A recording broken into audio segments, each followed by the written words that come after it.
आज हम शुरू कर रहे हैं topic development of a seed. क्या शुरू कर रहे हैं? Development of a seed. What is a seed guys? क्या सीड? ओव्यूल नहीं, ओव्यूल के अंदर जो एग सेल था वो जाइगोट बना, जाइगोट से एम्ब्रियो बना, एम्ब्रियो से सीड बनेगा। तो कैसे सीड डेवलप होती है उसके बारे में हम थोड़ा सा लिखते हैं। सबसे पहले टॉपिक डाल लें development of a seed.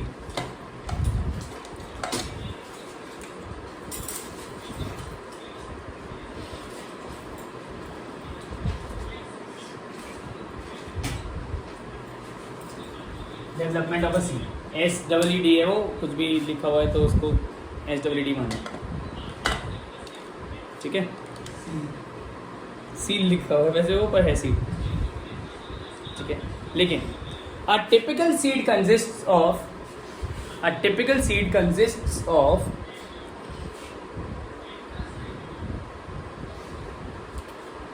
typical seed consists of a seed coat,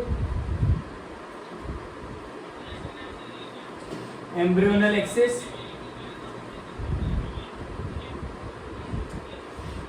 and cotyledon। अभी तो दो टाइप के सीड्स होते हैं, मोनोकॉट और डाइकॉट। मोनोकॉट सीड मतलब एक कॉटिलेडन, डाइकॉट मतलब दो कॉटिलेडन, ठीक है। ये तीन चीजें होती हैं। सीड कोट के आगे लिख लें double layered structure formed by integuments. Double layered होता है ये और formed by integuments. If you remember पिछली वाली क्लास में आउटर इंटेग्यूमेंट्स और इनर इंटेग्यूमेंट्स दो चीजें हमने देखी।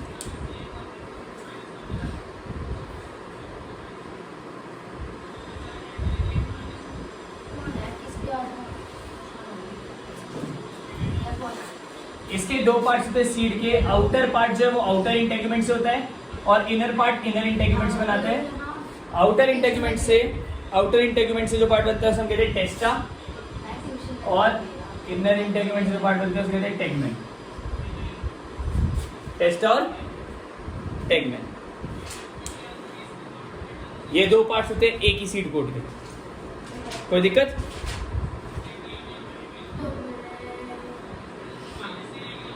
ठीक है, कुरान थोड़ा सा स्लो कर लीजिए।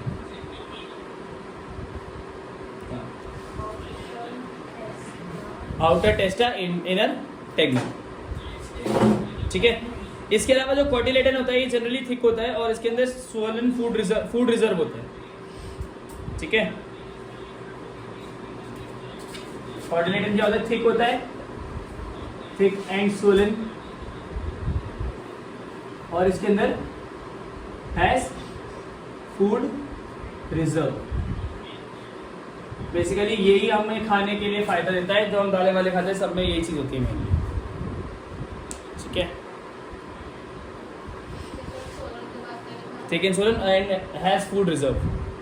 ड्राइंग मेरी राइटिंग थोड़ी सी ऐसी चल रही है बट कोई बात नहीं, ठीक है। इसके अंदर जो एम्ब्रियोनल एक्सिस है वो किसी भी अगर आपने मटर का दाना देखा हो या किसी का भी दाना देखा हो या उसका देखा हो, क्या बोलते हैं आपका, चिकपी या फिर नॉर्मल पी, कोई भी चीज देखोगे, इवन दालें भी जो होती हैं वो बेसिकली टूट के आती है। असली में उनके बीच में ऐसे करके एक लाइन सी होती है। अगर आप छोले देखोगे उसके अंदर एक लाइन होती है, खोलोगे उसको तो बीच में एक ऐसी लाइन होती है, उसको ब्रेक करते हैं, फिर उसमें दो कोटिलेडन निकल जाते हैं, ठीक है। तो वो जो है वो कोटिलेडन से दो और उन दोनों के बीच में जो लाइन आती है उसे हम कहते हैं एम्ब्रियोनल एक्सिस। क्या कहते हैं? Embryonal axis. तो ये बेसिकली सिर्फ एक लाइन है जो इसके अंदर थ्रू आती है, ठीक है ना। इसमें ज्यादा कुछ है नहीं। फिर हम नेक्स्ट पॉइंट पे आते हैं, लिखिए micropyle. Micropyle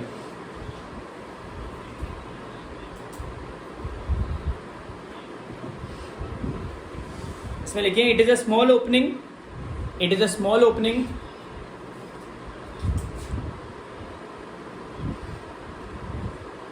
for the entry of water and oxygen. अगर आप छोटा सा मटर का या छोटा सा छोला देखोगे तो उसके बीच में छोटी सी ऊपर ऐसे जो ये उभरा होता है ना, इसके ऊपर एक छोटा सा डॉट होता है। वो डॉट जो होता है उसी से आगे वो निकलता है, स्प्राउटिंग वगैरह भी उसी से होती है। वो जो डॉट है वो माइक्रोपाइल है, जिसके थ्रू हाँ entry of water and oxygen into the seed.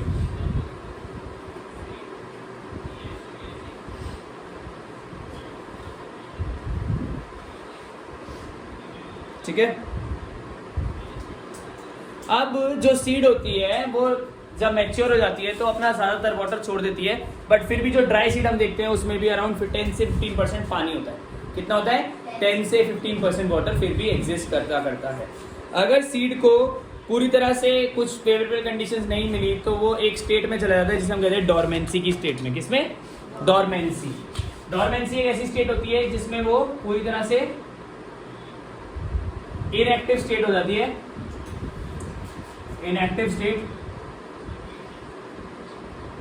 Due to unfavourable conditions, मतलब अभी उसे ग्रो करने के लिए अनफेवरेबल, हाँ सही कंडीशन नहीं मिली। तो सही कंडीशन जब नहीं मिली तो उन्हें क्या करेगा? वो डॉर्मेंट हो जाएगी सीड। क्या हो जाएगी? डॉर्मेंट। आगे जाके अगर उसे फेवरेबल कंडीशन मिली तो वापस वो सीड ग्रो कर सकती है, जर्मिनेट कर सकती है। लिख लो डॉर्मेंसी।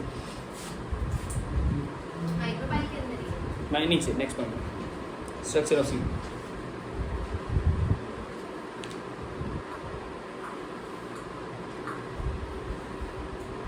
नेक्स्ट टॉपिक हमारा है types of seeds. Types of seeds. सबसे पहला टाइप ऑफ सीड है एल्ब्यूमिनस सीड्स। क्या? Albuminous seeds. एल्ब्यूमिनस सीड्स में क्या होता है? वो सीड्स, लिख लो पहले इसके बारे में।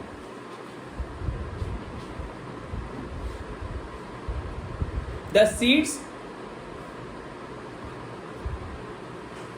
these are the seeds in which residual endosperm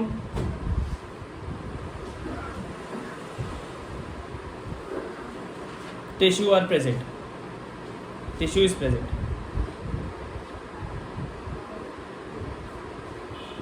Residual endosperm tissue is present.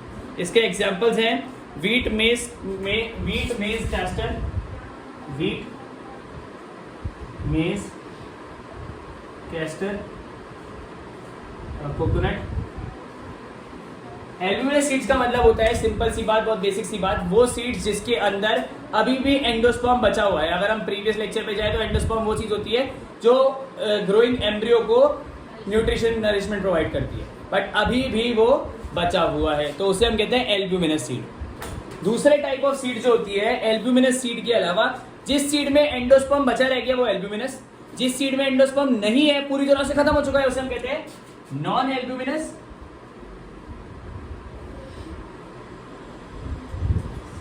या फिर एक्स एल्ब्यूमिनस। क्या?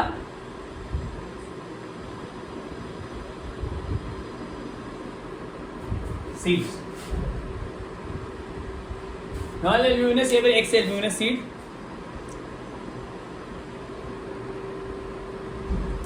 इसमें लिखिए seeds in which endosperm is completely used.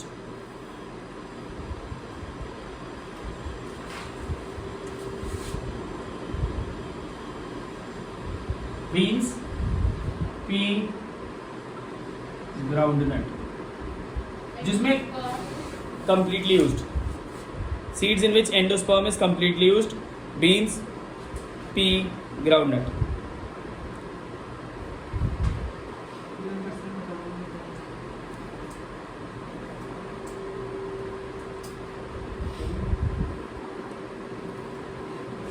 ठीक है, albuminous seed, non albuminous seed.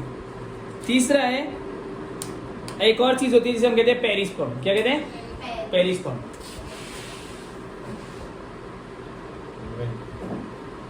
Perisperm, albuminous seed में क्या बचा हुआ था? एंडोस्पर्म बचा हुआ था। नॉन एल्ब्यूमिनस में एंडोस्पर्म नहीं बचा हुआ था। पेरिस्पर्म में लिखो some amount of nucellus is present. Some amount of nucellus. Nucellus क्या था? जब ओव्यूल के ऊपर वाला हमने डायग्राम देखा था, एनाट्रोपस ओव्यूल वाला, उसके अंदर जो उसको नरिशमेंट प्रोवाइड कर रहा था ओव्यूल को, वो न्यूसेलस होता है। क्या होता है? न्यूसेलस। जिस सीड में न्यूसेलस बचा होता है उसे हम कहते हैं पेरिस्पर्म। इसका एग्जांपल है black pepper and beet. Black pepper and beet. Perisperm, SPERM, वो साथ साथ जुड़ गया मेरा वैसे। Beet, BEAT, beet. एक मिनट रुक जाओ तो मैं दिखा दूँ। बीट रूट नहीं है। हाँ बीट ही है, बीट रूट ही है बीट। वही ये क्या होती है? चकुंदर है। बीट की रूट को खाते हैं वैसे वो बीट रूट कहते हैं, ठीक है ना, वो बीट है, ठीक है ना। तो ये टाइप्स ऑफ सीड्स है। नेक्स्ट टॉपिक हमारा है advantages of seeds. Advantages of seeds, क्या क्या एडवांटेज हो सकते हैं सीड के? हाँ भाई बताओ। कोई सीड से फिर से ग्रो हो सकता है ना प्लांट। ठीक है, और कुछ? सीड से फिर से ग्रो हो सकते हैं प्लांट, और कुछ प्रिंसी? फार्मर को पैसे मिलेंगे, वो एडवांटेज नहीं है। हाँ चलो लिख लो, मैं बता देता हूँ। Number 1, they are basis of our agriculture. They are basis of our agriculture.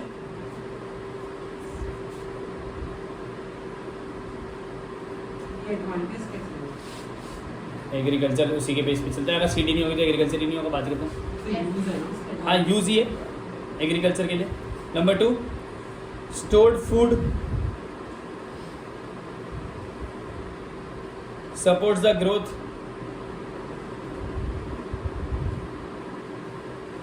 Of seeds.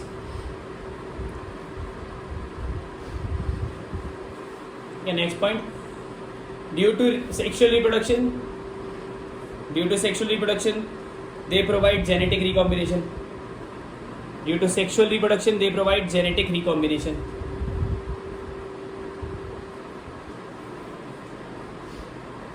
ठीक है ना।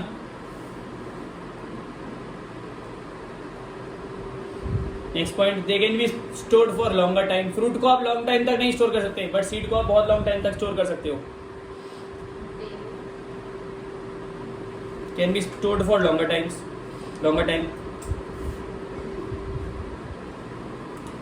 इसमें एक पार्ट है, इसका एग्जांपल्स है। पहला है ल्यूपिनस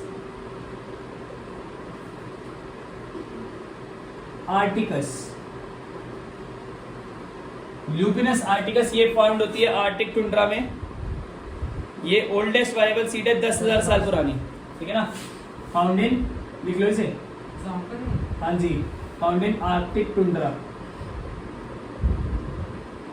10,000 साल पुरानी सीड है, अभी भी वायबल है, अभी भी ये इसका ग्रो कर सकते हैं फ्रूट को, वो मतलब पेड़ को।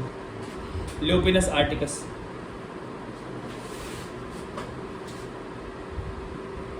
अगला है फिनिक्स डेक्टिलिफेरा। फिनिक्स डेक्टिलिफेरा ये एक डेट पाम है, खजूर है, खजूर का टाइप है। ये डेड सी पे पाया जाता है, 2000 साल पुराना है।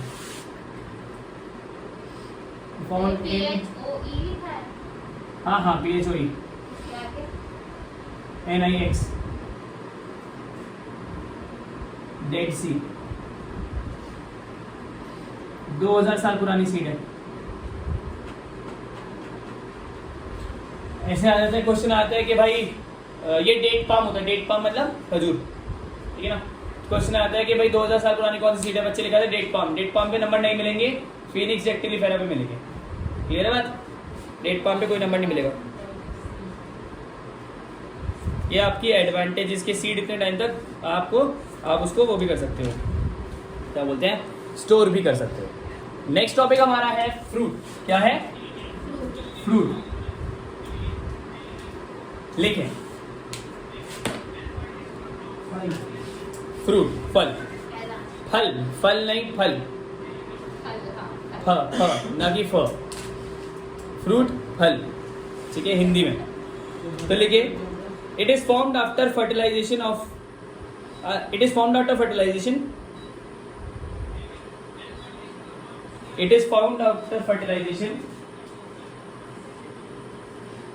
and is a product of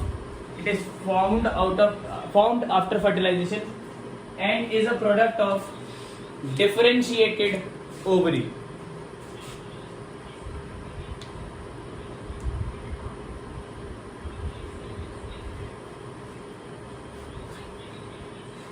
ठीक है। इसकी जो आउटर मोस्ट लेयर होती है उसे हम कहते हैं सबसे पहले पेरिकार्प। क्या कहते हैं? पेरिकार्प। सबसे पहला जिसका पार्ट होता है पेरिकार्प, इसे हम फ्रूट वॉल भी कहते हैं। क्या कहते हैं? किसी किसी फ्रूट की जो वॉल होती है वो खाने के लिए होती है, वो फ्लैशी होती है। क्या होती है?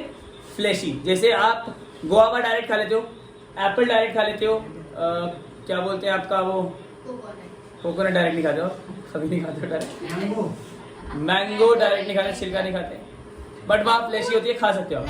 अंगूर, यस अंगूर, छिलका भी खा सकते हो, ठीक है। तो पियर बिल्कुल ठीक बात है। किसी किसी की फ्लैशी होती है, बट किसी किसी की बहुत हार्ड होती है, जैसे कि लेदरी होती है किसी किसी की, ठीक है। जैसे कि पी की, बीन्स की, मस्टर्ड की। तो ये अलग अलग चीजें होती है पेरिकार्प में। पेरिकार्प मतलब फ्रूट की जो आउटर मोस्ट वाला छिलके को हम पेरिकार्प कहते हैं। क्या कहते हैं? पेरिकार्प। इसके अलावा 3 लेयर्स और होती है इसकी, एपिकार्प, मेसोकार्प, एंडोकार्प। क्या क्या? एपिकार्प पेरिकार्प के अंदर की लेयर है, मतलब इसको 1 2 3 लिख देता हूं। मेसोकार्प और एंडोकार्प। एंडोकार्प, पेरिकार्प, मेसोकार्प और एंडोकार्प, ये 3 लेयर्स होती हैं आपकी की। Pericarp protects the seeds, pericarp में लिखो, इट प्रोटेक्ट्स द सीड्स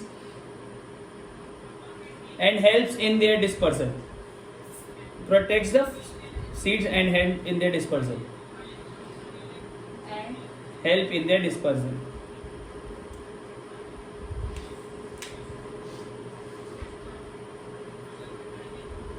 ठीक है। बेसिकली फ्रूट का काम क्या है? फ्रूट का काम हमें खाना देना नहीं है। फ्रूट का काम होता है सीड को बचाना थोड़े टाइम तक, और उसके बाद जब सीड फ्रूट नीचे गिरेगा जमीन पे, फिर धीरे धीरे फ्रूट खत्म हो जाएगा, सीड बचेगी, सीड कहाँ जाएगी? जमीन के अंदर, दोबारा प्लांट ग्रो कर जाएगा। बेसिक काम उसका ये है। हाँ, खाना देना हमारे सेकेंडरी काम है, बट बेसिक काम उसका ये है, ठीक है ना। तो इसमें लिखेंगे अब हम टाइप्स ऑफ फ्रूट्स। क्या? Types of fruits. नहीं, हाँ नहीं, पेरिकार्प के अंदर है ये तीनों, एपिकार्प हो गया है, मतलब ये तीनों पार्ट्स हैं उसके।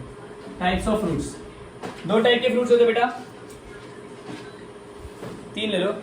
एक होते हैं ट्रू फ्रूट्स, पहले देख लेंगे फिर टीपेंगे। फिर होते हैं फॉल्स फ्रूट्स, हाँ 11th में भी था। और पार्थेनोकार्पिक फ्रूट्स, पार्थेनोकार्पिक फ्रूट्स।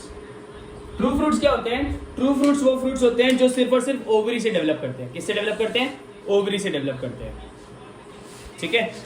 सिर्फ और सिर्फ जो ओवरी से डेवलप करते हैं उन्हें हम कहते हैं ट्रू फ्रूट्स।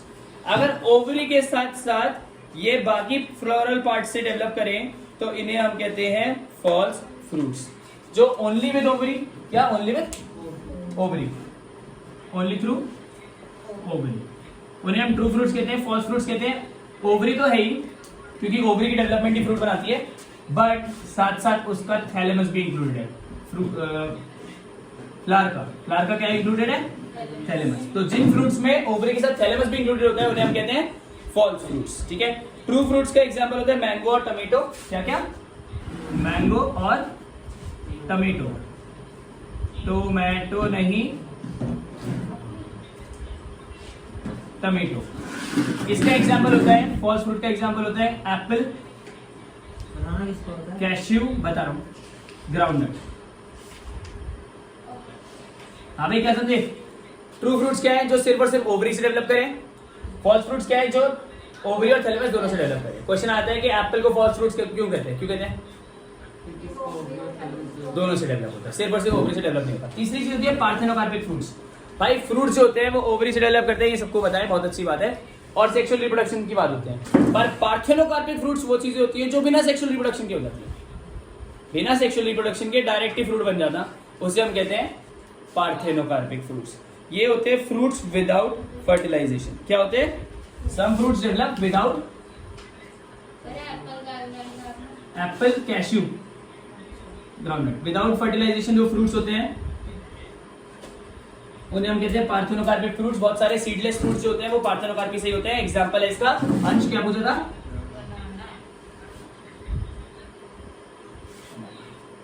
ठीक है, ये सीडलेस फ्रूट्स के एग्जांपल होते हैं, इनके डायरेक्टली ग्रो करा सकते हैं। तो ये होता है आपका पार्थेनोकार्पिक फ्रूट का एक टाइप। ठीक है, नेक्स्ट जो टॉपिक है हमारा वो है हमारा एपोमिक्सिस। क्या? एपोमिक्सिस। मिक्सिस जरा लिख लें,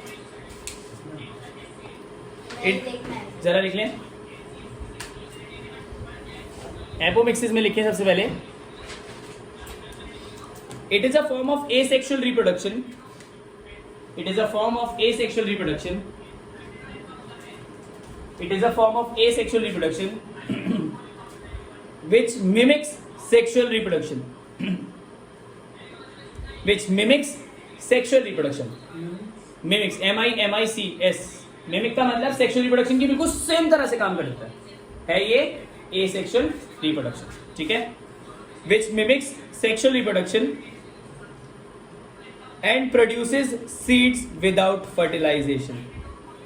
And produces seeds without fertilization. ठीक है, क्लियर है भाई बात? तो इसमें क्या होता है, पार्थेनोकार्पी में फ्रूट विदाउट फर्टिलाइजेशन हुआ था, एपोमिक्सिस में सीड विदाउट फर्टिलाइजेशन है। फर्क समझ लो, फ्रूट एंड सीड का। सीड क्या होती है? फ्रूट के जो अंदर पाई जाती है, फ्रूट पूरा होता है। तो फ्रूट सीड विदाउट फर्टिलाइजेशन को हम एपोमिक्सिस कहते हैं। एपोमिक्सिस जो है वो काफी अच्छी टेक्निक है और बहुत ज्यादा यूज होती है हाइब्रिड सीड इंडस्ट्री में, जहाँ पे आप 2-3 चीजों को मिक्स करके एक एपोमेटिक फ्रूट बना लेते हो, सीड बना लेते हो। फार्मर्स जो है वो भी इसको काफी अच्छे से यूज कर सकते हैं। ठीक है, अगली जो चीज है वो है पॉली एम्ब्रियोनी। क्या है? Poly embryony. पॉली मतलब और एम्ब्रियोनी, एम्ब्रियो मतलब बहुत सारी चीज। ठीक है, एम्ब्रियोस लिखें। It is the occurrence of more than one embryo in a seed. It is a occurrence of more than one embryo in a seed. ठीक है, ऑरेंज और लेमन का नाम सुना है? ऑरेंज, ऑरेंज पता क्या होता है? और लेमन, ऑरेंज और लेमन जो है वो दोनों के दोनों क्या करते हैं, उन दोनों के अंदर जब आप काटोगे तो उनके अंदर बहुत सारी सीड्स मिलेंगी। तो पॉली एम्ब्रियोनी के एग्जांपल्स हैं। किसके एग्जांपल्स हैं? Poly embryony. इसी के साथ साथ ये चैप्टर यहीं पे समाप्त होता है।